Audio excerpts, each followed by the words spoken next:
क्योंकि मैंने तो ये सुना है कि अभी और बच्चे अभी भी ज्वाइन कर रहे हैं कोर्स।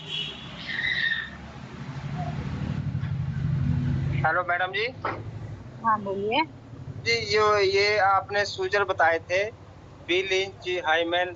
मैडम जी हाँ ये हाँ। थोड़ा सा कैसे लगाते हैं इनको सर?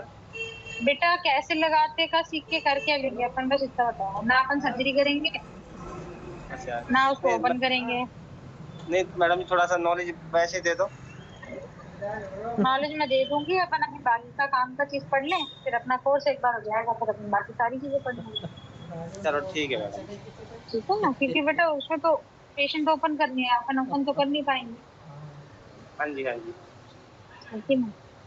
बाकी नहीं तो यूट्यूब पे इनके वीडियोस डालना आप, आपको वीडियोस आराम से एक्सेस है, मिल नहीं जाएंगे। ऐसा जो आप पढ़ा दोगे ना वो तो हमारे को पक्का हो जाएगा याद, जो वीडियो पे चलो इतना ठीक है। हाँ हाँ जो मैं आप पढ़ा दूंगी। ये वो जिंदगी टॉपिक्स भर अपने थोड़े कवर कर लें हाँ जी चलो कोई बात तो नहीं। मैं पढ़ा जो आप दूंगी। पढ़ाते हैं ठीक मैडम जी वो जिंदगी भर याद रहेगा। मैम कैथेटर को वीडियो में बताया था कट करते हैं, तो क्यों कट करते हैं किसको बेटा? कैथेटर को? वो बेटा जगह बनाने के लिए, वहां से ड्रेन होगा अंदर, जो भी अगर कलेक्ट होगा ना, तो कलेक्टेड अंदर के अंदर नहीं रहेगा तो बाहर हमको दिखेगा, क्योंकि अगर अंदर ही कलेक्ट होता रहेगा बाहर नहीं दिखेगा तो आप असेस ही नहीं कर पाओगे कि पेशेंट की हालत कितनी सीरियस है। मान लो अंदर कलेक्ट होता जा रहा है और आपको दिख ही नहीं रहा, तो आपको लगेगा अरे सब तो ठीक है, सब तो ठीक है, लेकिन अगर बाहर दिख रहा होगा तो आपको पता चलेगा कि सब ठीक नहीं है, और आप समय रहते जो भी आपको करना होगा, अ, अगर ओपन करके यूट्राइन अब्डोमिनलाइजेशन करनी है या बीलियन सूचर लगाना है, जो भी करना है बेटा फर्दर स्टेप, वो आप कर पाओगे। मतलब बेसिकली उससे आपको ये पता चल जाएगा जो आपने बलून टैम्पोनेटिंग की है, ठीक है, जो कैथेटर बलून डाला है वो असर किया कि नहीं। अगर असर किया तो ब्लीडिंग कम हो जाएगी, ब्लीडिंग कंट्रोल हो जाएगी। जो आपने कैथेटर को यूरोबैग से कनेक्ट किया है उधर ब्लड जो है वो कम होगा, ज्यादा ब्लड आएगा नहीं उसमें। लेकिन अगर वो नहीं काम किया, उससे भी कंट्रोल नहीं हुई ब्लीडिंग, तो भर भर के मतलब मैंने ऐसे पेशेंट्स भी देखे हैं उनमें हमने बलून टैम्पोनेटिंग की, ठीक है, और आधे घंटे के अंदर पूरा का पूरा यूरोबैग भर गया। इसका मतलब ये है कि आपकी बलून टैम्पोनेटिंग उस मरीज में असर नहीं की। ठीक है, तो उस केस में फिर तुरंत मरीज को ऑपरेशन रूम में लेके गए हम, और फिर उसको वही बीलियन सूचर वगैरह सब कुछ लगाया, तब जाके उसकी ब्लीडिंग कंट्रोल हुई। किसी किसी में उससे भी कुछ नहीं हुआ तो ऑब्स्टेट्रिक हिस्टेरेक्टमी करनी पड़ी, यूट्रस निकालना पड़ा। तो हर केस अलग होता है बेटा, है ना। लेकिन उससे हमें एटलीस्ट ये पता चल जाता है कि हमने जो टैम्पोनाडिंग की है, बलून टैम्पोनाड हमने डाला है, कॉन्डम कैथेटर हमने डाला है, वो पेशेंट पे असर किया कि नहीं। क्योंकि देखो अगर वो ओपनिंग नहीं बनाएंगे ना तो अंदर ही अंदर इकट्ठा हो जाएगा, हमें बाहर समझ ही नहीं आएगा कि अंदर असर हुआ है कि नहीं। तो ओपनिंग बना देते तो अंदर जो भी ब्लड होता है वो उस ओपनिंग के थ्रू बाहर आने लग जाए। ठीक है, हाँ मैम, समझिए बेटा। उसमें दो ऑप्शन दे रखे होते हैं, जैसे एक वीडियो में उन्होंने कॉन्डम का बताया और एक वीडियो हम्म, में ग्लव्स का बताया, तो दोनों जो मतलब टाइम पर हो दोनों यूज कर सकते हैं। हाँ बेटर है आप कॉन्डम कैथेटर यूज करो, क्योंकि उसका जो इफेक्ट आता है वो ज्यादा अच्छा आता है, वो ज्यादा अच्छे से फैलता है जब आप उसमें पानी भरोगे ना बेटा। तो ग्लव्स आप तब यूज करो जब आपके पास कॉन्डम की अवेलेबिलिटी नहीं। ठीक है, अगर आपके पास कॉन्डम है तो हमेशा हमेशा कॉन्डम कैथेटर ही यूज करना है। ग्लव्स तो एक एग्जाम्पल देके हमने बता दिया, कई बार होता है ना कि आपके पास नहीं होता है एकदम से अवेलेबल, तो उस केस में आप यूज कर सकते हो, मरीज की जान बचाने के लिए कर सकते हो, लेकिन बेहतर हमेशा कॉन्डम कैथेटर ही रहेगा। इनफैक्ट बड़े बड़े हॉस्पिटल्स में बाकरी बलून या बर्की बलून आते हैं, उसमें बाकरी बलून में क्या रहता है, जैसे अपन कैथेटर इन्फ्लेट करते हैं ना बेटा, वैसे ही वो एक बड़ा सा बलून रहता है कैथेटर जैसे ही, वो मोटा कैथेटर समझ लो, उसको अपन यूट्रस में डालेंगे और उसमें डायरेक्ट आप पानी भरो, उसमें आपको ना कॉन्डम लगाने की जरूरत है, ना कैथेटर को काट के उसका रबर बनाने की जरूरत है, ना धागा लगाने की जरूरत है, कुछ करने की जरूरत नहीं। बस उसको यूट्राइन कैविटी के अंदर डालो और फटाफट उसमें 300 से 500 ml नॉर्मल सलाइन से उसको इन्फ्लेट करो।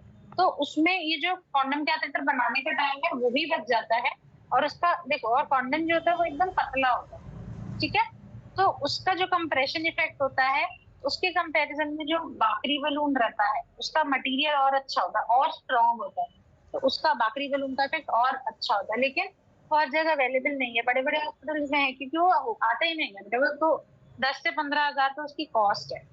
मतलब हम जब पीजी कर रहे थे तब हमारा ऐसा था कि अगर किसी के पेशेंट में बातरी बलून डाला है तो जब उसको डिफ्लेट करेंगे तो वो वापस करना उस पीजी की रिस्पॉन्सिबिलिटी होती थी, क्योंकि अगर वो हुआ तो वो 15,000 का बाकरी बलून उसको लेके आना पड़ेगा। तो इसलिए हर जगह वो मिलता नहीं। चलो, ये स्क्रीन दिख रही है सबको?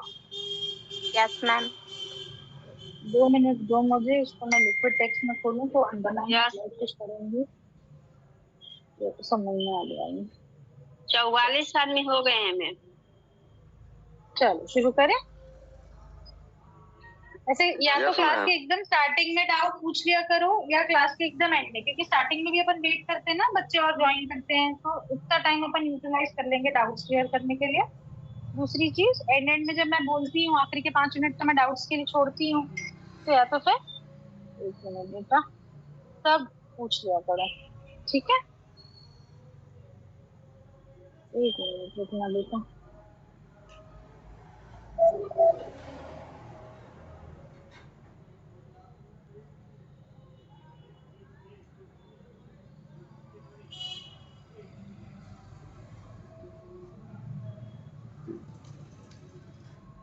चलो,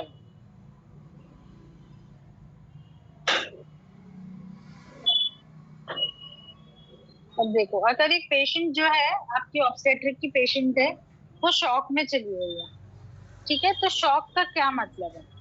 शॉक का मतलब है ये एक इमरजेंसी है, ये एक क्लिनिकल इमरजेंसी है जिसमें सर्कुलेटरी फेलियर है, मतलब अब ब्लड सर्कुलेशन का फेलियर हो गया है, जिसके कारण क्या हो गया, आपके टिश्यूज को ऑक्सीजन मिलना बंद हो जाएगा और इसके कारण सेल की डेथ हो जाएगी, ठीक है?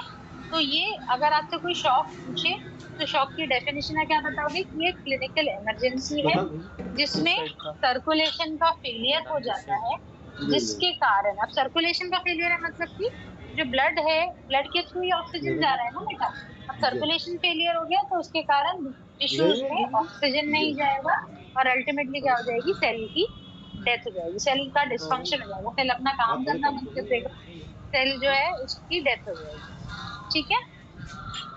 तो अब अगर आपको कैलकुलेट करना है कि किसी टिश्यू में ऑक्सीजन जा रहा है तो कितना जा रहा है, तो इसका ये फॉर्मूला है। अब आगे जो दवा लिखूंगा वो तो गोली बेस में रहेगा। ऑक्सीजन डिलीवरी गोली लिखूंगा, कैसे गोली कैलकुलेट उसको घोल करेंगे, के बांट के कार्डियक कैसे भी आउटपुट करके देखेंगे खिलाना। पेशेंट का, ठीक है? हीमोग्लोबिन, इसको नॉर्मली डे टू डे में यूज करते नहीं है, आपको मन करे ये फॉर्मूला नोट करने का करो, नहीं करना है मत करो, कोई दिक्कत नहीं। और कार्डियक आउटपुट कैसे निकालोगे, आप उसकी stroke volume into heart rate, तो स्ट्रोक वॉल्यूम और हार्ट रेट तो आप निकाल सकते हो, लेकिन पर मिनट कितना ब्लड जा रहा है स्ट्रोक वॉल्यूम आप कैसे निकाल पाओगे? तो प्रैक्टिकली ये फॉर्मूला अपन यूजुअली अप्लाई करते हैं, ठीक है? अब शॉक भी जो, जिसका भी माइक ऑन है वो कृपा करके बंद कर दें।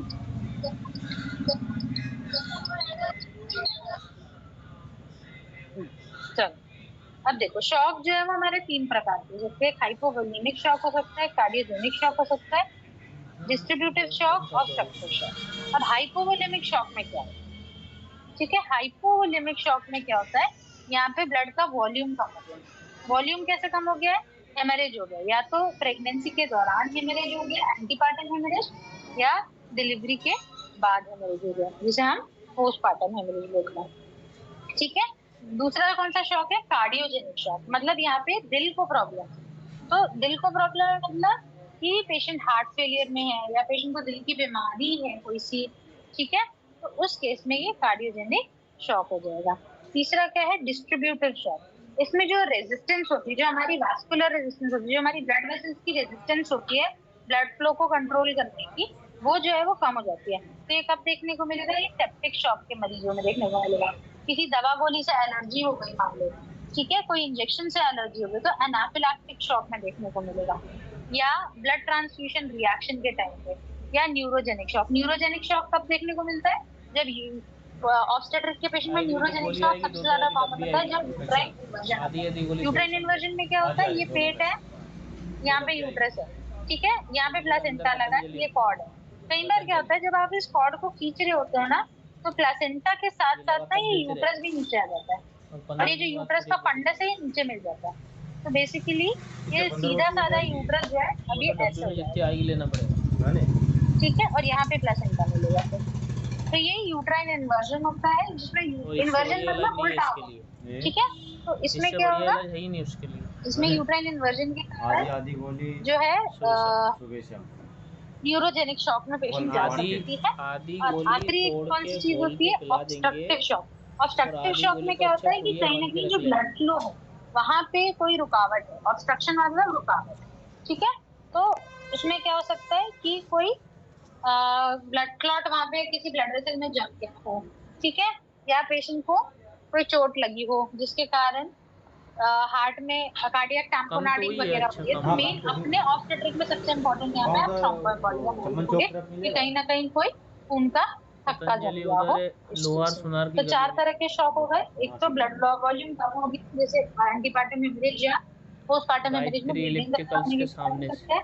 दूसरी चीज कार्डियोजेनिक शॉक हो सकता है, जिसमें दिल में कोई प्रॉब्लम है, मतलब कि एक तो बहुत ज्यादा अनीमिया वाली पेशेंट होती है, सिवियर अनीमिया, ठीक है, उस केस में दिल जो है वो दिल पे वो तो होता है, थोड़ा कार्डियोजेनिक शॉक हो मार्केट सकता है। में जाके पेशेंट की कोई पूछो, जब ऑलरेडी मालूम दिल की पड़ेगा, यहाँ से बीमारी है, बताऊंगा तो समझ ठीक नहीं है, उस केस में पड़ेगा। कार्डियोजेनिक शॉक हो चलो सकता है। ठीक है, तो डिस्ट्रीब्यूटेड शॉक में जो वैस्कुलर रेजिस्टेंस कम हो जाता है, जैसे कि सेप्टिक शॉक हो गया, ब्लड ट्रांसफ्यूजन रिएक्शन हो गया, किसी ड्रग से एनाफिलैक्टिक रिएक्शन हो गया। मतलब कई बार आपने सुना होगा कि एक पेशेंट थे जिसको पेनिसिलिन लगाया और उसको इतना गंदा रिएक्शन हो गया कि वो मर गए। क्यों? क्योंकि वो पेनिसिलिन से उसकी बॉडी जो है वो बहुत ज्यादा सेंसिटिव थी, तो पेनिसिलिन लगाया। इसलिए हमेशा हम कोई भी एंटीबायोटिक इंजेक्शन या कुछ भी देते हैं, हमेशा हम सेंसिटिविटी चेक करते हैं, उसके बाद ही हम देते हैं, क्योंकि कई लोगों को ड्रग एलर्जी रहती है इन सबसे, ठीक है। न्यूरोजेनिक शॉक हो गया, जो कि मैंने अभी इंक्लूजन कर ठीक दिया। और ऑब्स्ट्रक्टिव में कहीं ना कहीं ब्लड फ्लो में ऑब्स्ट्रक्शन है, तो मोस्ट कॉमन अपने ऑब्स में थ्रोम्बो एम्बोलिज्म हो जाएगा, ठीक है। अब देखो, अब फ्लूइड्स कैसे दोगे? आपको फ्लूइड्स जल्दी जल्दी देने, आपको फ्लूइड्स जल्दी देने, उसमें आपको क्या करना है, आपका मीन आर्टीरियल प्रेशर जो है, तब देने हैं आपको फ्लूइड जब आपका मीन आर्टीरियल प्रेशर 60 से कम हो। मीन आर्टीरियल प्रेशर देखो, सीवीपी आप मेजर नहीं कर पाओगे, सीवीपी मेजर तो सीवीपी तो छोड़ दो, ठीक है। तो मेन चीज आपको याद रखनी है, मीन आर्टीरियल प्रेशर अगर 60 से कम है तो मीन आर्टीरियल प्रेशर 60 से कम का मतलब क्या होता है? मीन आर्टीरियल प्रेशर कैसे निकालेंगे? मीन आर्टीरियल प्रेशर निकालेंगे systolic BP plus diastolic BP divided by 2। समझ गए? देखो, मीन आर्टीरियल प्रेशर हमेशा निकालने के लिए आपको सिस्टोलिक और डायस्टोलिक, मीन का मतलब क्या है? एवरेज, ठीक है। तो सिस्टोलिक बीपी लोगे, डायस्टोलिक बीपी लोगे और इसका एक एवरेज महीना। निकालोगे। तो अगर मान लो आपका सिस्टोलिक बीपी है 90, ठीक है, डायस्टोलिक बीपी है 40, 90 और 40 130 डिवाइडेड बाय 2, तो कितना हुआ? 130 डिवाइडेड बाय 2 कितना होता है? 65। तो ठीक है, इसमें आपको ज्यादा फ्लूइड रेसिपिटेशन की जरूरत है, लेकिन मान लो आपका सिस्टोलिक 80 है और डायस्टोलिक 30 है, उसको करो 110 डिवाइडेड बाय 2, कितना आया? 55। तो यहाँ पे मतलब पेशेंट का बीपी कम हो रहा है, आपको फ्लूइड्स देने ही पड़ेंगे। अब वो एक पेशेंट है, वो फ्लूइड से रिस्पॉन्ड करेगी कि नहीं, ये भी आपको देखना है। तो उसके लिए एक चीज होती है जिसे हम बोलते हैं passive leg raise. Passive leg raise में क्या करते हैं, हम पेशेंट का सबसे पहले क्या करते हैं, उसको बहुत ही सिंपल सा टेस्ट है, सबसे पहले उसको सीधे लेटाएंगे, ठीक है, और हेड एंड उसका फ्लैट होगा और उसके पैरों को 45 डिग्री ऊपर कर देंगे, ठीक है। तो पहले तो नॉर्मली 45 डिग्री हेड अप पे जब लेटी है तो पेशेंट आपकी ऐसी लेटी है, ठीक है, ये बेड है यहाँ पे, ये बेड का ऊपर का ये है, तो आपकी पेशेंट ऐसे लेती है। पहले आप इसमें बीपी चेक करोगे, फिर उसके बाद क्या करोगे, ये बेड है और ये पेशेंट है, अब इसके लेग रेज करके 45 डिग्री लेग रेज करके अब उसका बीपी चेक करोगे, ठीक है। तो लेकिन इन दोनों के बीपी चेक करने में कम से कम 5 मिनट का अंतराल होना चाहिए। और अगर दोनों के बीपी में 9% से ज्यादा का अंतर है, 9% क्या? पल्स प्रेशर, और पल्स प्रेशर क्या होता है? Systolic BP minus diastolic BP. तो दोनों के बीपी रिकॉर्डिंग में सिस्टोलिक माइनस डायस्टोलिक में अगर 9% से ज्यादा का अंतर आ रहा है, मतलब कि आप जब पेशेंट को फ्लूइड्स दोगे तो ये पेशेंट जो है आपके फ्लूइड्स को रिस्पॉन्ड करेगी, उसका बीपी ठीक होने लगेगा, ठीक है, समझ गए? Yes ma'am. चलो अब देखो, हम क्लिनिकली असेस कैसे करेंगे कि ब्लड लॉस कितना हुआ। तो ये टेबल का पहले सबसे पहले तो फोटो लो, ये 2 टेबल है, दोनों का फोटो ले लो, स्क्रीनशॉट ले लो। Yes ma'am. ठीक है, देखो अब ये टेबल हमें बताना क्या कि पेशेंट कितने डिग्री ऑफ शॉक में है, हमें ये देखना है। ब्लड लॉस के आधार पे हम ये डिसाइड करेंगे कि पेशेंट का कॉम्पनसेटरी लॉस हुआ है, या उसको अपन कंपनसेट कर सकते हैं, ठीक है, या फिर ये नॉन कॉम्पनसेटरी है कि माइल्ड लॉस है, मॉडरेट लॉस है, सिवियर लॉस है। तो अपने काम का नॉन प्रेग्नेंट और प्रेग्नेंट दोनों है, लेकिन अपन प्रेगनेंसी में सबसे ज्यादा फोकस करेंगे, ठीक है। तो इसने क्या बोला कि अगर ब्लड लॉस 15% है तो वो कंपनसेटरी है, 15 से 30% है तो माइल्ड है, 30 से 40 है तो मॉडरेट है, और 40 से ज्यादा है तो सिवियर है। अब प्रेगनेंसी में अगर ब्लड वॉल्यूम के हिसाब से देखें तो 1000 ml, 1000 से 2000, 2000 से 2700 और 2700 से ज्यादा। इसी तरह रेस्पिरेटरी रेट आपको देखना पड़ेगा, 14 से 20, 20 से 30, 30 से 40 और 40 से ज्यादा। हार्ट रेट देखोगे 100 से कम, 100 से ज्यादा, 120 से ज्यादा और 140 से ज्यादा। जब बहुत ज्यादा ब्लड लॉस हो जाता है तब हार्ट रेट जो है वो बहुत ज्यादा बढ़ जाती है, ठीक है। उसके बाद फिर सिस्टोलिक बीपी में यहाँ पे अंतर नहीं आएगा अगर कंपनसेटरी है तो। यहाँ पे अपन ने कल की परसों की क्लास में भी पढ़ा था 80 से 100, 70 से 80, 70 से कम, ये सिस्टोलिक है। डायस्टोलिक में यहाँ पे कोई दिक्कत नहीं आएगा, डायस्टोलिक यहाँ बढ़ेगा, यहाँ पे डायस्टोलिक बीपी कम होगा, ठीक है। मेंटल स्टेटस कैसा होगा, तो इसमें पेशेंट जो है उसको एंशियस होगा, बहुत ही उसको होगा मचला रहा होगा, हर चीज में उसको अजीब सा लग रहा होगा, बहुत ही घबराहट सी हो रही होगी, बहुत ही मतलब आप ऐसा सोचो कि जब आपका एग्जाम एकदम सर पे, आपको 2 घंटे में एग्जाम देना है, तो आपने पढ़ा है लेकिन पढ़ने में भी आपको ध्यान नहीं है, तो आप एकदम एंशियस हो जाते हो ना, ये वैसी वाली फीलिंग आएगी पेशेंट को, उसको समझ ही नहीं आ रहा होगा उसके साथ तो क्या रहा है, और बहुत ही एंशियस हो रहा होगा, बहुत ही घबरा रहा होगा, ये सारी चीजें। लेकिन जब बहुत ज्यादा, जब 2000 से 2700 ml ब्लड लॉस होने लगता है तब पेशेंट जो है वो एकदम ही कंफ्यूज हो जाता है, रेस्टलेस हो जाता है, और जब और भी ज्यादा ब्लड लॉस हो गया तो पेशेंट एकदम मरी हालत में, लेथार्जिक हालत में, एकदम मरी गिरी हालत में, ठीक है। यूरिन आउटपुट कंपनसेटरी में 30 ml पर आवर से ज्यादा होगा, माइल्ड में 20 से 30, 5 से 15, और इसमें ना के बराबर यूरिन आउटपुट हो जाएगा, ठीक है। अब अगर कंपनसेटेड है तो आपको कुछ नहीं, आपको बस क्रिस्टेलॉइड देने। क्रिस्टेलॉइड में क्या आता है अभी मैं नीचे बताऊंगी। जब माइल्ड है तो क्रिस्टेलॉइड ब्लड प्रोडक्ट्स देने, मॉडरेट है तो ब्लड प्रोडक्ट्स, सीवियर है तो ब्लड प्रोडक्ट्स। अब इसका ये मतलब नहीं है कि आपको इनमें सिर्फ और सिर्फ ब्लड प्रोडक्ट देने, जब तक ब्लड प्रोडक्ट्स आते हैं तब तक आपको क्रिस्टेलॉइड्स तो देने ही है, और जैसे ही लेकिन मेन ट्रीटमेंट आपका यहाँ पे ब्लड प्रोडक्ट्स ही रहेगा, ठीक है। अब देखो, अब क्रिस्टेलॉइड क्या होता है और कोलॉइड क्या होता है, ठीक है। क्रिस्टेलॉइड अपने जो अपन रिंगर लैक्टेट, नॉर्मल सलाइन ये सब देते हैं ना, ये सारी चीजें क्रिस्टेलॉइड होती है। इनका जो ये काफी कुछ हमारे ब्लड से मिलते जुलते होते हैं, ठीक है। जो इनका कॉम्पोजिशन होता है वो हमारी ब्लड से मिलता जुलता होता है। ये इमीडिएट रेसिसिटेशन के लिए काम होता है, ठीक है। और ये अपने ब्लड में बहुत कम समय तक के लिए रहता है, सिर्फ अप्रोक्सीमेटली 30 मिनट्स तक के लिए, ठीक है। जबकि कोलॉइड, और इसमें छोटे छोटे मॉलिक्यूल्स रहते हैं, जबकि कोलॉइड्स जो होते हैं इसमें बड़े बड़े मॉलिक्यूल्स होते हैं, इनका प्रेशर ज्यादा होता है, इसमें प्रेशर कम है, इसमें प्रेशर ज्यादा है। ये 24 घंटे तक हमारे ब्लड में रहते हैं, ठीक है। ये 1:1, 1:3 छोड़ दो, ठीक है। और इसको कहाँ कहाँ देना है हमें, जब बहुत ज्यादा ब्लड लॉस हो गया है, जब तक कि ब्लड प्रोडक्ट्स आते हैं, पीआरबीसी आएगा, एसएसपी प्लेटलेट आएगा, तब तक के आप इनको कोलॉइड्स पेशेंट्स को दोगे। अब इसमें एग्जांपल क्या है, नेचुरल हो सकता है, ये सिंथेटिक हो सकता है। नेचुरल में ह्यूमन एल्ब्यूमिन, लेकिन शॉक के पेशेंट में आप यूजुअली ह्यूमन एल्ब्यूमिन देते हो। डेक्स्ट्रान हो सकता है, लेकिन सबसे कॉमनली यूज जो हम लोग करते हैं वो ये है, ओह 1 सेकंड बेटा, हम लोग जो सबसे ज्यादा कॉमनली यूज करते हैं वो है लीटर दे दूंगा, 1:20 से कम में नहीं दूंगा। देखो भेज देखो एक बार व्हाट्सएप हाइड्रोक्सी इथाइल। एक साइड पे जब तक ब्लड आता है, एक साइड से हम रिंगर लैक्टेट चला देते हैं, एक साइड से हम हाइड्रोक्सी इथाइल।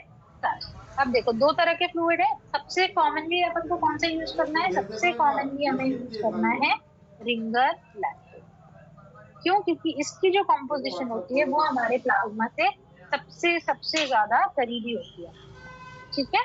तो वो सबसे इम्पोर्टेंट है। और जब तक कि ब्लड आएगा, ब्लड आने के बाद सबसे पहले आपको पैक्ड सेल्स चलाने हैं। देखो ब्लड में क्या होता है, पूरे होल ब्लड में क्या होता है, होल ब्लड में होता है, क्या होता है होल ब्लड में? बाजार बाजार में अंतर है, फोटो प्लाज्मा बाजार होता है, की है।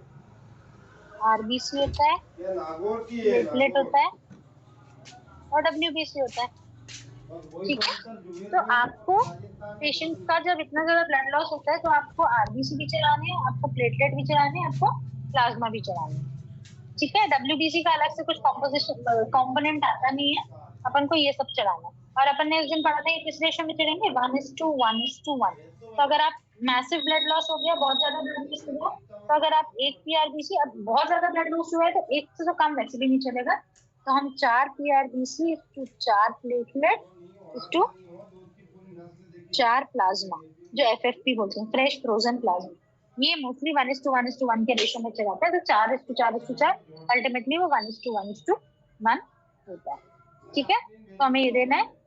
और जिससे इससे पहले जब तक ये सारी चीजें आए तब तक हमें क्या करना है, तब तक हमें फ्लूइड्स, आईवी फ्लूइड्स में वो रखना है। और हमें हमेशा क्या करना है, जैसे ही पेशेंट का लग रहा है कि ब्लड लॉस नॉर्मल की अपेक्षा में ज्यादा हो रहा है, तुरंत तुरंत उसको 2 आईवी लाइन सिक्योर करनी है, ठीक है।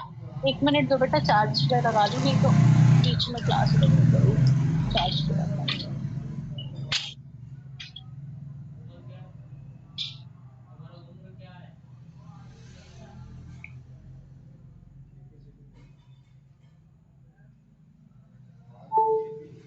ठीक है, चलो देखो अब हम क्रिस्टलोइड्स को कोलोइड से ज्यादा प्रेफर क्यों कर रहे हैं, इसमें भी देखो, इसमें मैंने ये बोला रिंगर लैक्टेट जो है वो फ्लूइड ऑफ चॉइस है, ठीक है। और नॉर्मल सलाइन उसके बाद।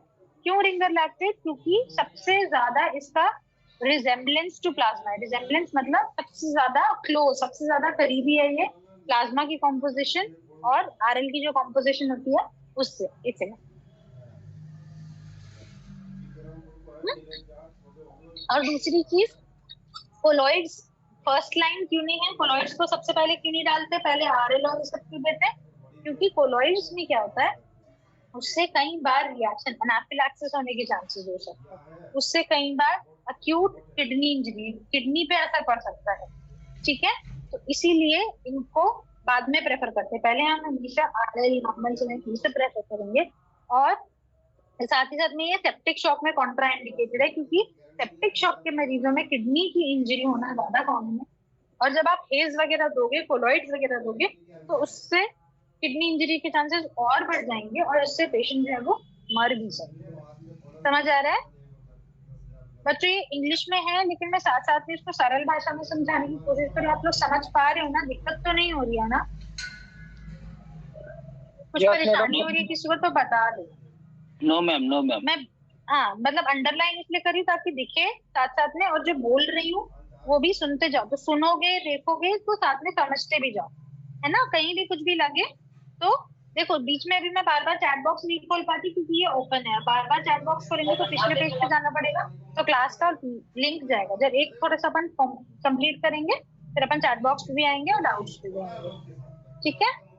डेक्स्ट्रोस हमें नहीं देना होता है। डेक्स्ट्रोस क्यों नहीं देना है? क्योंकि देखो जाएगा तो वो डेक्स्ट्रोस के रूप में। डेक्स्ट्रोस क्या होता है? वैसे तो ये आइसोटोनिक है। आइसोटोनिक मतलब कि हमारी ब्लड के जैसा ही है, लेकिन क्या होता है जब ब्लड में डेक्स्ट्रोस डालते हो ना तो ग्लूकोज एब्जॉर्ब हो जाता है और यहाँ बचता है सिर्फ पानी। अब जब यहाँ पे ज्यादा पानी हो जाता है ना बेटा, तो वो फ्लूइड ओवरलोड कर सकता है। इसीलिए और साथ ही साथ में फ्लूइड ओवरलोड के कारण ये ज्यादा पानी कहाँ चला जाएगा, ये ब्रेन में चला जाएगा और ब्रेन में ये क्या कॉज कर सकता है, ब्रेन में सूजन कॉज कर सकता है, तो सेरिब्रल एडिमा हो सकता है, ठीक है। तो इसीलिए हम डेक्स्ट्रोस को भी ज्यादा प्रेफर नहीं करते, हम हमेशा रिंगर लैक्टेट हमारा फ्लूइड ऑफ चॉइस होता है और उसके बाद फिर हम नॉर्मल चला लेते हैं। लेकिन अगर मैसिवली बहुत ज्यादा 2-2.5 लीटर 3 लीटर ब्लड लॉस अगर हो गया है तो उस केस में जब तक आपके पास ब्लड आता है फ्लूइड आरएल एनएस तो दोगी, साथ में फिर आप कोलॉइड देना चालू करोगे। और सबसे कॉमन जो कोलॉइड अपन लेते हैं वो मैं यहाँ पे आपको बता चुकी हूँ, वो है हाइड्रोक्सी आई स्टार्च। ठीक है, समझ गए इतना? चलो अभी Yes, तक के ma'am. कुछ डाउट है तो पूछो, फिर आगे बढ़ेंगे।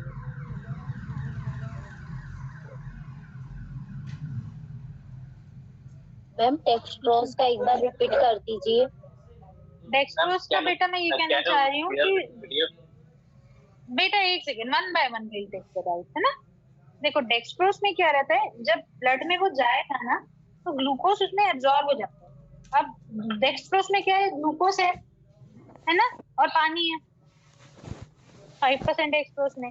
तो अब वो ग्लूकोज एब्जॉर्ब हो जाएगा, तो पानी पानी बचेगा। अब जब अंदर जब पानी ज्यादा हो जाता है ना, तो ये पानी जाएगा ब्रेन में, और ब्रेन में वो पानी जब ज्यादा हो जाता है तो क्या हो जाएगा, वो सेरेब्रल एडिमा कॉज कर देगा। ठीक है, तो अपन को कभी भी ब्रेन में पानी नहीं जाता है, क्योंकि उससे पेशेंट की हालत और खराब हो जाएगी। तो इसलिए हम डेक्सट्रोज को कभी प्रेफर नहीं करते। लेकिन हाँ, डीएनएस वीएनएस कभी पेशेंट थोड़ी स्टेबल हो जाए, पेशेंट को हाइपोग्लाइसीमिया हो रहा है, तब आप डीएनएस दे सकते हो, लेकिन डेक्सट्रोज को तब भी प्रेफर नहीं करोगे। लेकिन जान बचाने की बात है जब तक के पेशेंट की, तब तक के आप रिंगर लैक्टेट और उसके बाद फिर नॉर्मल चलाएं। और बहुत ज्यादा लॉस हो गया है तब तक के, जब तक के ब्लड आएगा आप कोलॉइड्स दोगे, और जब जैसे ही ब्लड आ जाएगा तो आप ब्लड प्रोडक्ट्स वगैरह दोगे। ठीक है, हाँ चलो बेटा कौन क्वेश्चन पूछ रहा था, पूछो। Ma'am, can you share this PDF? What video बेटा? This PDF, can you share in this WhatsApp? बेटा ये वीडियो नहीं है, ये तो पीडीएफ है। That only I am saying that. Can you share this PDF in WhatsApp? हाँ हाँ, I will share the PDF, no problem. हम प्लेटलेट ही सिर्फ कम रहेगा तो क्या करेंगे? देखो बेटा, केवल प्लेटलेट कम है तो सिर्फ आपको प्लेटलेट चढ़ाना, और प्लेटलेट कम क्यों है उसका भी आपको कॉज देखना। एक चीज होती है प्रेगनेंसी में जिसको कहते हैं जेस्टेशनल थ्रोम्बोसाइटोपेनिया। चलो नॉर्मल प्लेटलेट काउंट कितना होता है पहले ये बताओ मुझे, जिसने क्वेश्चन पूछा नाम बताओ। 50,000 से कम होता है तो देखो जस्ट नॉर्मली अपना होता है 1.5 लाख से 4 लाख तक, है ना, 1.5 to 4.5 लाख तक ये नॉर्मल है। Yes ma'am. प्रेगनेंसी में जब जेस्टेशनल थ्रोम्बोसाइटोपेनिया हो जाता है, इसका कारण कुछ नहीं है, ऐसे हो जाता है, तो उसमें 1 से 1.5 लाख तक के बीच में रहता है। अगर 1 से 1.5 लाख भी है तो भी ठीक है, आपको कुछ प्लेटलेट चढ़ाने की जरूरत नहीं, ठीक है। लेकिन जब 50,000 से कम है तब आपको प्लेटलेट चढ़ाना ही पड़ेगा। और अगर 1 लाख से कम है और आपको कोई सर्जिकल इंटरवेंशन करना है, पेशेंट बहुत ज्यादा ब्लीड कर रही है, उस केस में फिर आप प्लेटलेट्स चढ़ाओगे, ठीक है। लेकिन अगर बहुत ज्यादा ब्लड लॉस हो गया है तो देखो ब्लड में अपना सब कुछ जाएगा ना, पीआरबीसी भी जाएगा, मतलब आरबीसी भी जाएगा, प्लाज्मा भी जाएगा, प्लेटलेट भी जाएगा, सब कुछ जाएगा। तो उस केस में आपको सब कुछ चढ़ाओ। देखो गाँव में डिस्ट्रिक्ट हॉस्पिटल में जहाँ मैं पहले एक बार काम कर चुकी हूँ 1 साल के लिए, तो वहाँ क्या होता है, वहाँ पे कंपोनेंट्स हमें मिलते ही नहीं, वहाँ पे कंपोनेंट्स की अवेलेबिलिटी नहीं, तो हमारी क्या मजबूरी होती है, वहाँ पे हम होल ब्लड चढ़ाते हैं। तो होल ब्लड में खुद ब खुद सब कुछ आ जाता है, होल ब्लड में पीआरबीसी भी मतलब आरबीसी भी आ जाता है, प्लेटलेट भी आ जाता है, ठीक है, और प्लाज्मा भी आ जाता है, सब कुछ आ जाता है। लेकिन इससे ट्रांसफ्यूजन रिएक्शन के चांसेस ज्यादा होते हैं, इससे इन्फेक्शन के चांसेस ज्यादा होते हैं, इससे पेशेंट का ओवरऑल रिस्क जो होता है वो ज्यादा होता है। तो इसीलिए जहाँ पे अच्छा ब्लड बैंक है, जहाँ पे सब अवेलेबल है, तो आप पीआरबीसी अलग चढ़ाओगे, प्लेटलेट अलग चढ़ाओगे और एफएफपी अलग चढ़ाओगे। अगर अवेलेबल ही नहीं है अलग अलग कंपोनेंट्स, लेकिन आपको पेशेंट की जान बचाने के लिए होल ब्लड देना पड़ रहा है, तो ऐसा नहीं है कि आप बोलो कि अरे मैडम ने तो बोला था कि होल ब्लड नहीं देते, हमें कंपोनेंट ही देना है, तो ऐसा नहीं। अगर पेशेंट की जान बचानी है, कंपोनेंट नहीं है, होल ब्लड है, होल ब्लड चढ़ा दो। लेकिन अगर कंपोनेंट्स हैं तो हमेशा हमेशा कंपोनेंट्स ही चढ़ाया जाएगा, ठीक है, जी मैम। समझ गए? जी मैम। बढ़िया, और कुछ पूछना है किसी को? जॉल खाते या वो साई? क्या बेटा? अगर मेरे से डाउट नहीं पूछ रहे हो तो प्लीज अपना माइक ऑन करो। मैडम ये हाँ, नॉर्मल या आरएल में और कुछ मिक्स करना पड़ता है क्या? कुछ मिक्स नहीं करना है, आपको सिर्फ फ्लूइड्स देने, कुछ मिक्स नहीं करना है। पेशेंट का ब्लड लॉस इतना हो गया है, आपको सिर्फ और सिर्फ फ्लूइड्स देने, कुछ मिक्स मत करना उसमें। बाकी एंटीबायोटिक वगैरह आप एक शॉट दोगे कहीं ना कहीं, क्योंकि कई बार इन्फेक्शन भी एक कारण होता है, तो वो सब ठीक है। लेकिन जब आप पेशेंट आपकी शॉक है 80-40-80-30 बीपी लेके आई है, 70-30 बीपी लेके आई है, आपको सीधे सीधे फ्लूइड देने हैं और कारण पता करना है पेशेंट शॉक में क्यों है। तुरंत अगर ब्लीडिंग ज्यादा है इसका कारण, तो तुरंत आपको उसको ब्लड बुलवाने, ब्लड चढ़ाना ही चढ़ाना। और सबसे कॉमन अपने पेशेंट अगर शॉक में जाती है तो वो हीमोरेजिक शॉक होता है।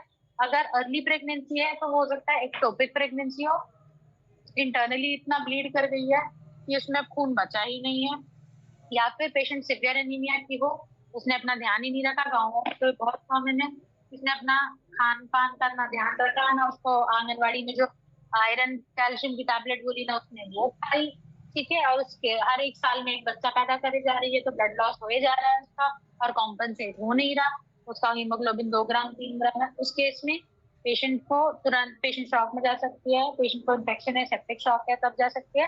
या प्रेगनेंसी के दौरान कोई प्रेगनेंसी डिलीवरी के दौरान ब्लीडिंग ज्यादा हो गई, तो उस केस में भी पेशेंट शॉक में जा सकती है।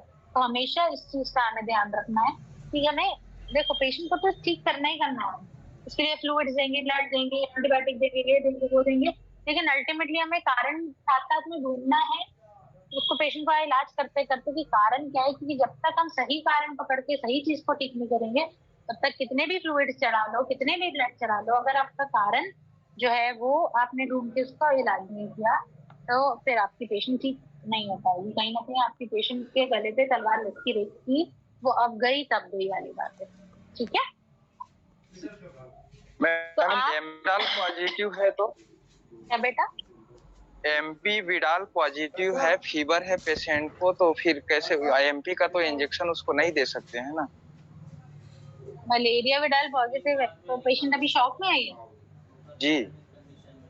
तो बेटा वो देखो शॉक का कारण क्या है। मलेरिया या अगर देखो मलेरिया में अंदर हो सकता है इंटरनली बहुत उसको हिमोलिसिस हो रखा हो। मलेरिया में क्या होता है आरबीसी में बहुत ज्यादा टूटते हैं, तो वहां भी आपको देखो जान बचाने के लिए सबसे प्रिलिमिनरी इमरजेंसी में जो बात करना है वो करोगे, तुरंत उसको रेफर।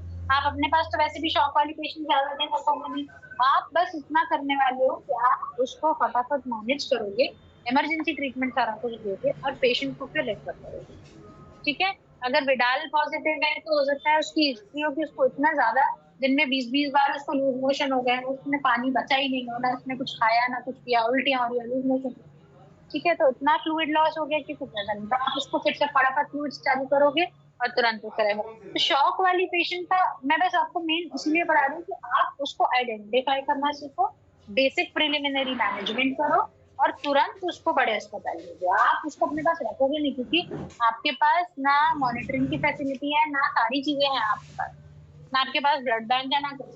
तो एटलीस्ट इमरजेंसी में आप जितना पेशेंट के लिए बेस्ट कर सकते हो उतना करोगे और तुरंत, क्योंकि यहाँ पे टाइमिंग बहुत इंपॉर्टेंट होती है देखो, क्योंकि आपके तरफ से देखो पेशेंट बहुत ही गधे होते हैं, वो घर पे पड़े रहेंगे तब तक के जब तक के वो मरने पे नहीं होते, वो आएंगे आपके पास मरी हालत में। अब उसमें आप अगर और डिले कर दोगे, पहले लेट हो चुके आप और डिले कर दोगे तो पेशेंट की कंडीशन और खराब हो जाएगी और परेशान हो जाएगी, ठीक है। आप अपनी तरफ से फटाफट आपका इमरजेंसी मैनेजमेंट करके तुरंत एम्बुलेंस बुला के पेशेंट को सही जगह पे रेफर करेंगे। आपके आसपास का जो भी बड़ा अस्पताल है आप उसको पेशेंट की हालत होगी नहीं, घर वालों को काउंसिल करोगे और उसको तुरंत भेजोगे। और जब भी काउंसिल करो हमेशा लिखित में काउंसलिंग पे साइन होना जरूरी है, इससे ये प्रूफ रहता है आपके पास कि आपने पेशेंट को घर वालों को एक्सप्लेन किया और फिर एक्सप्लेन करने के बाद ही तो कहना क्या था वो लोग बोलते अरे हमें इसने भगा दिया, वो समझते नहीं है ना सीरियसली, अपन समझते हैं, आप समझते हो, मैं समझती हूँ, तो हमें उस चीज का ध्यान रखें, ठीक है। Thank you. चल ठीक है, तो देखो सबसे पहले मैंने क्या चीज बोली, पेशेंट शॉक में है, आप उसकी 14-16 गॉस के कैनुला से 2 फटाफट आईवी लाइन दोगे। सेंट्रल लाइन आप नहीं डालोगे, मैं भी नहीं डालती, मुझे आती है लेकिन मैं तब भी नहीं डालती क्योंकि मैं ज्यादा टाइम लगाऊंगी। मैं एनेस्थीसिया वाले को बुला लूंगी अगर मुझे जरूरत है, क्योंकि मुझे पता है वो 2 मिनट में आएगी और मेरे पास टाइम होता नहीं है वेस्ट करने के लिए। तो मैं जब तक के 2 लाइन कैनुला लेती हूँ, ठीक है, हरे वाले कैनुला लो, मोटे वाले, और उसमें फटाफट फ्लूइड चलो। अब उसमें जब तक कि आपका पेशेंट का ब्लड आएगा कुछ भी आएगा, आप आप 1 से 2 लीटर फ्लूइड उसको दे सकते हो। ठीक है, इनिशियली 30 ml पर केजी के हिसाब से दोगे, लेकिन आप इतना पर केजी ना हम देख पाते हैं ना कर पाते हैं। ठीक है, लेकिन अगर पेशेंट जो है वो हार्ट फेलियर की पेशेंट है, पेशेंट हिस्ट्री देती है कि उसको कई 2 ग्राम हीमोग्लोबिन की हालत में है, ठीक है, या पेशेंट को किडनी की बीमारी है, एंड स्टेज किडनी डिजीज है, डायलिसिस पे चल रही है, उस केस में आप पेशेंट का जो फ्लूइड आप उसको देते हो उसमें आप उसको रेस्ट्रिक्ट कर दोगे। वैसे 1 से 2 लीटर दे रहे हो, यहाँ से आधे से 1 लीटर दोगे। ठीक है, तो इस तरह से आप मॉनिटर करेंगे। आपको बस फटाफट पेशेंट का ऐसा है कि फटाफट इमरजेंसी मैनेजमेंट दो और पेशेंट को रेफर करो। ठीक है, ये सारी चीजें आपको करने का टाइम नहीं है, आपको सीरियस को रेफर करना है। ब्लड कॉम्पोनेंट जो आपको देना होता है, क्यों देना है ब्लड कॉम्पोनेंट, क्यों कब कब देना है, तो हमारा गोल क्या है, हम क्यों देना चाह रहे हैं पेशेंट को ब्लड कॉम्पोनेंट। सबसे पहली चीज, जो इतना ब्लड लॉस हो गया है उस वॉल्यूम को हमें रिस्टोर करना है, उसको वापस लेना। अब ब्लड वॉल्यूम कम होगी तो ऑक्सीजन नहीं जाएगा, तो ब्लड वॉल्यूम के साथ साथ अब हमें ऑक्सीजन भी देना है ना, तो ऑक्सीजन भी देना है। तो आरबीसी वगैरह आरबीसी क्या लेके जाते हैं, ऑक्सीजन लेके जाते हैं। तो हमें ब्लड वॉल्यूम को रिस्टोर करना है, हमें ऑक्सीजन को रिस्टोर करना है, साथ ही साथ में हमें क्लॉटिंग फैक्टर्स को रिस्टोर करना है, और इसके कारण जो अनीमिया होता है उसको हमें ठीक करना है। क्योंकि देखो ब्लीडिंग होती है तो ब्लड गया, ब्लड में क्या होते हैं, क्लॉटिंग फैक्टर्स, जो खून जमाने वाले अपने क्लॉटिंग फैक्टर्स होते हैं, वो भी होते हैं। आपको फिजियोलॉजी में पढ़ाया, नहीं पढ़ाया होगा तो आगे पढ़ा देंगे। ठीक है, तो ब्लड के साथ साथ तो जब अपन प्लाज्मा चढ़ाते हैं ना, तो प्लाज्मा में क्लॉटिंग फैक्टर है। जब हम प्लेटलेट चढ़ाते हैं तो प्लेटलेट का तो काम ही है ब्लड क्लॉट करना। ठीक है, तो ये सारी चीजें, इसीलिए हमें कंपोनेंट्स भी चाहिए। हम केवल पीआरबीसी क्यों नहीं चढ़ा रहे थे, क्योंकि पीआरबीसी तो ब्लड वॉल्यूम को रिप्लेस करेगी, पीआरबीसी ऑक्सीजन कैपेसिटी को बढ़ाएगी, लेकिन क्लॉटिंग फैक्टर्स कहाँ चलाएंगे, क्लॉटिंग फैक्टर्स चाहिए, क्योंकि सारे के सारे क्लॉटिंग फैक्टर्स इतनी ब्लीडिंग होगी चलेगा, तो अब आपको चढ़ाने पड़ेंगे। तो आपको प्लेटलेट चढ़ाना पड़ेगा, आपको प्लाज्मा चढ़ाना पड़ेगा, जिससे ब्लड क्लॉट होगा।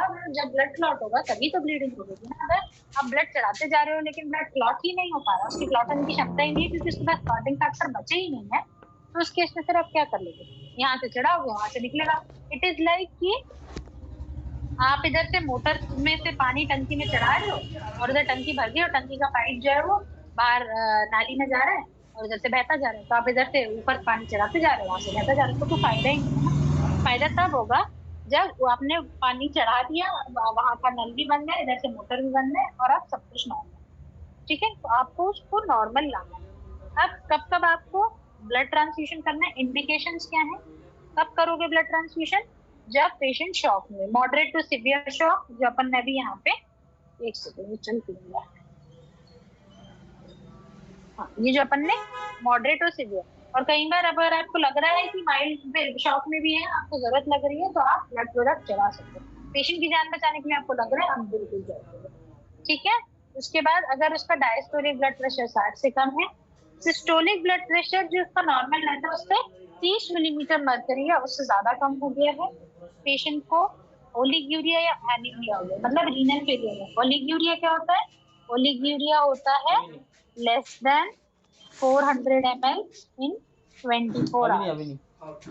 ठीक है, और एनीमिया क्या होता है, लेस देन 100 ml इन 24 आवर्स। लेकिन आप 24 घंटे का वेट तो नहीं करोगे, तो पर घंटे के हिसाब से अगर ओलिग्यूरिया देखोगे, it is less than 30 ml per hour. ठीक है, और इसमें तो नाम मात्र यूरिन आ रही है या नहीं आ रही है, या फिर एब्सेंट यूरिन, बिल्कुल यूरिन आ ही नहीं रही है। मतलब सोचो 24 घंटे में अगर आ रही तो मतलब ना के बराबर ही आ रही होगी हर घंटे, है कि नहीं। तो ये पेशेंट की हार्ट रेट बढ़ी हुई है, 100 से ज्यादा है, पेशेंट एंशियस है या रेस्टलेस है या लेथार्जिक है, ठीक है, उसको सांस लेने में तकलीफ हो रही है, चक्कर आ रहे हैं, ठीक है, ये सारे इंडिकेशन हो जाते हैं खून चढ़ाने। समझ गए इतना। बाकी ब्लड कंपोनेंट्स मैंने बताई दिया, 1:1:1 की रेशियो में जाएगा, और एज अ रूल ऑफ 4 जो मैंने बोला, 4 पैक्ड आरबीसी, 4 एफएफपी और 4 प्लेटलेट। क्रायोप्रेसिपिटेट बेटा उसमें क्लॉटिंग फैक्टर्स रहते हैं, लेकिन वो हर जगह इजीली अवेलेबल नहीं होता है, हमारे ब्लड बैंक में भी नहीं है, तो बस पीआरबीसी, एफएफपी और प्लेटलेट आप याद रखो। क्रायोप्रेसिपिटेट याद रखने के लिए रखो तो ठीक है, लेकिन इतनी आसानी से मिलता नहीं। ठीक है, अब रही बात होल ब्लड की, पीआरबीसी कितना क्या बढ़ाता है, इसको थोड़ा सा 15 मिनट लगेंगे, 10 मिनट पढ़ाने के लिए, मैं कल पढ़ाऊंगी। अभी तक के कुछ डाउट है तो पूछो। और उसके बाद कल इतना पढ़ाने के बाद कल वाइट डिस्चार्ज स्टार्ट करेंगे, क्योंकि अगला टॉपिक वाइट डिस्चार्ज है ना, तो वो अपन को पढ़ना है। तो आज थोड़ा सा घर पे वो पढ़ लेना। हाँ बेटा बोलो डाउट है। मैम इसमें हार्मोनल चेंज एस्ट्रोजन और प्रोजेस्टेरोन का भी कारण हो सकता है? कुछ नहीं बेटा, नहीं हार्मोन वार्मोन कुछ नहीं है इसमें। ब्लीडिंग हो रही है, वो होगी जिसको होनी होती है। और पीपीएच के अपन ने रिस्क फैक्टर्स भी मैंने पढ़ा दिए हैं, तो वो सारे रिस्क फैक्टर्स हैं मेनली। और कभी भी आपके पास अगर चौथे पांचवें छठवें बच्चे वाली औरत आती है, हमेशा दिमाग में आपकी घंटी बजी रहनी चाहिए कि इसकी डिलीवरी होगी तो ये पीपीएच में जा सकती है। अगर जुड़वा बच्चे वाली होती है तो आपके दिमाग में घंटी बजनी चाहिए कि ये पीपीएच में जा सकती है। ठीक है। उसके अलावा अगर बीपी बढ़े वाली मरीज होती है तब आपकी घंटी बजनी चाहिए कि ये डिलीवरी के पहले भी और डिलीवरी के बाद भी आ सकती है। तो ऐसे केसेस को आपके पास ज्यादा से ज्यादा कोशिश करना है कि अपने पास रखना नहीं है, इनको रेफर करना है। लेकिन अगर आई ही ऐसे कि आते साथ डिलीवर हुई तो कहीं ना कहीं आपको पीपीएच के मैनेजमेंट के लिए रेडी रहना है। बस ऑक्सीटोसिन, मेथर्जिन, मीजोप्रोस, कार्बोप्रोस। और मेथर्जिन कभी भी, जैसे मैंने अपन ने मेथर्जिन की बात की, अगर एक पेशेंट हाइपरटेंशन की है, बीपी ज्यादा है, मेथर्जिन नहीं दो। ठीक है। अगर पेशेंट हार्ट डिजीज की है, पीपीएच हो रहा है, मेथर्जिन नहीं दो। ठीक है। आरएच नेगेटिव है, ओ नेगेटिव, ए नेगेटिव, बी नेगेटिव नहीं दो। ठीक है। और क्या नहीं देना है? कार्बोप्रोस किसमें नहीं देना है? हमेशा कार्बोप्रोस देने से पहले पेशेंट को पूछो कि दमा तो नहीं है। दमे की मरीज में अगर आपने कार्बोप्रोस दे दिया, आपकी पेशेंट मर सकती है। तो ये सारी चीजें नहीं करनी। इनफैक्ट बीपी के पेशेंट में मेथर्जिन दे दिया, हार्ट डिजीज में दे दिया, पेशेंट मर सकती है। तो ये सारी चीजें आपको हमेशा। ऑक्सीटोसिन सबसे सेफ होता है, मीजोप्रोस्टॉल सेफ होता है। ऑक्सीटोसिन और मीजोप्रोस्टॉल देने के पहले आपको कुछ पूछने की जरूरत नहीं है। लेकिन अगर इन दोनों में से कोई भी एक ड्रग दे रहे हो, आपको पेशेंट से 4 बार कंफर्म करना है, या घर वालों से 4 बार कंफर्म करना है कि दमा तो नहीं है, ये तो नहीं है, ऐसा नहीं है। और बीपी तो आपके पास मिल जाएगी, तो बीपी तो आप देखोगे। इन सब में आपको बहुत ध्यान देना है, क्योंकि इस केस में अगर इनमें आपने ये सारी दोनों ड्रग दे दी तो आपको पेशेंट मर सकते हैं। तो आपको ये रिस्क बिल्कुल भी नहीं लेना। हाँ बोलो क्या पूछना है?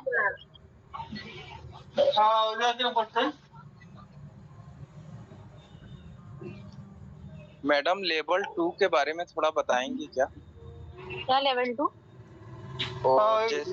जांच होता है लेवल 2, इसके अच्छा बारे में। स्कैन, देखो लेवल 2 स्कैन जो होता है बेटा, वो टारगेट स्कैन होता है। ये टारगेट स्कैन जो होता है, इसको जिसका भी माइक चालू है बंद करो, अनोमली स्कैन भी बोलते हैं। ठीक है। अनोमली क्यों? क्योंकि इसमें हमें क्या दिख रहा है कि कोई जन्मजात विकृति तो नहीं है बच्चे में। कब करते हैं इसको कराते हैं 18 से 20 हफ्ते के बीच में। ये आइडियल टाइम है। ये 18 से 20 हफ्ते में क्यों? क्योंकि इसी टाइम पे बच्चे के सारे अंग तब तक बन चुके होते हैं और सारे अंग सोनोग्राफी में अच्छे से दिखते हैं। ठीक है। क्योंकि बच्चा ना ज्यादा बड़ा होता है ना ज्यादा छोटा होता है। ठीक है। तो अच्छे से दिख जाता है। लेकिन कुछ कुछ चीजें होती हैं जो और आगे जाके दिखती हैं, जो कई बार कम इसमें समझ में नहीं आती। तो लेकिन 18 से 20 कई, लेकिन आजकल अच्छी सोनोग्राफी मशीन है, अच्छे उसमें वो 24 हफ्ते तक भी देख लेते हैं। 24 हफ्ते से ऊपर नहीं देख पाते। लेकिन आइडियल आपके पास एक मरीज आएगी तो आप उसको 18 से 20 हफ्ते के बीच में ही टारगेट स्कैन कराने को बोलोगे। और 18 से 20 हफ्ते में अगर कोई ऐसी जन्मजात प्रॉब्लम मिलती है बच्चे में, जिससे या तो वो पेट में शांत हो सकता है, या पैदा होने के बाद उसको जीवन भर का कष्ट भोगना पड़े। ठीक है। या पैदा होने के बाद वो मर सकता है, या कोई परेशानी हो सकती है, तो उस केस में फिर आप घर वालों को काउंसिल कर सकते हो कि उसको गर्भपात करा देना चाहिए। वो भी फिर अल्टीमेटली उनका डिसीजन होता है कि उनको कराना है नहीं कराना है। तो वो सारी चीजें बात की बात आ जाती है। ठीक है। फिर ऐसे पेशेंट को भी आप अगर लग रहा है कि बहुत मेजर अनोमली है, कुछ दिक्कत है, तो आप उसको रेफर करो बड़े अस्पताल में, क्योंकि अपने पास इतनी फैसिलिटीज नहीं है ना। ठीक है। अच्छा जहाँ पे बच्चों का केयर हो, माँ का केयर हो, तो आप उस जगह रेफर करोगे। लेकिन हमेशा काउंसिल सही चीज के लिए सही टाइम पे आपको करनी है। ठीक है। चलो और कुछ? मैडम मैम आप अच्छा, जैसे में बच्चा होने के बाद डेथ हो जाता है ना मैम बच्चे का, हाँ, समय जैसे अगर कोई ऐसी बीमारी है, मान लो कि दिल में छेद है, ठीक है, या कोई बहुत ही ऐसा कि उसके अंग ढंग से नहीं बने, उसकी स्पाइन ढंग से नहीं बनी है, ठीक है, उसका दिमाग ढंग से नहीं बना है, तो उसके में बच्चा पनप ही नहीं पाता ना ढंग से। मान लो कि पूरे 9 महीने जेल भी गया है, तो 9 महीने में पूरा जेल नहीं पाता प्रेगनेंसी। अगर मान लो जेल भी गया तो पैदा होने के बाद नहीं जेल पाया अपना जीवन, तो ये सारी चीजें हो जाती है। ठीक है, और कुछ? मैडम अगर पीडीएफ शेयर कर दीजिएगा सुबह को। हाँ, ये मैं कर दूंगी सर। ठीक है,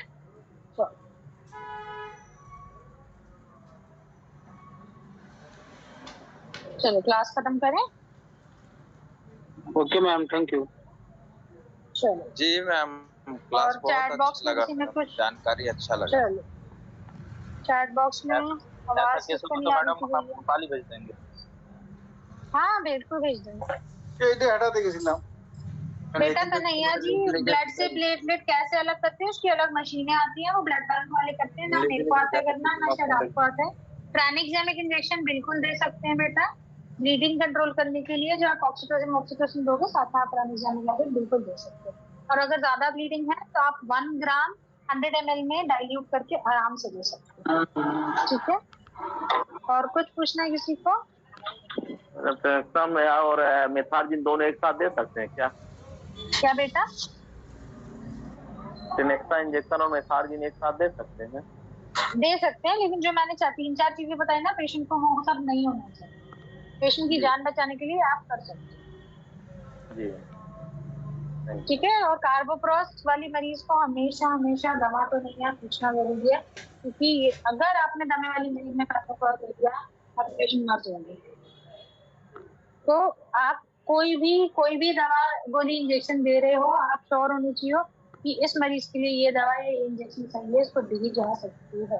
ठीक है, और कभी भी कोई भी चीज आप पेशेंट को प्रिस्क्राइब करते हो, आपको हमेशा पेशेंट से ये भी पूछना है किसी दवा गोली से कोई एलर्जी तो नहीं है। गाँव के बहुत सारे पेशेंट को तो उन्हें पता ही नहीं, कभी किसी को एंटीबायोटिक लगाते हो, हमेशा सेंसिटिविटी चेक करो, उसके बाद ही पेशेंट को एंटीबायोटिक। थोड़ा सा सेंसिटिविटी करो, अगर ठीक लग रहा है बढ़िया है, पेशेंट को कोई कंप्लेंट नहीं है तो आप फुल डोज दो, अदरवाइज अगर पेशेंट को जरा भी कंप्लेंट है वो बिल्कुल नहीं देगा।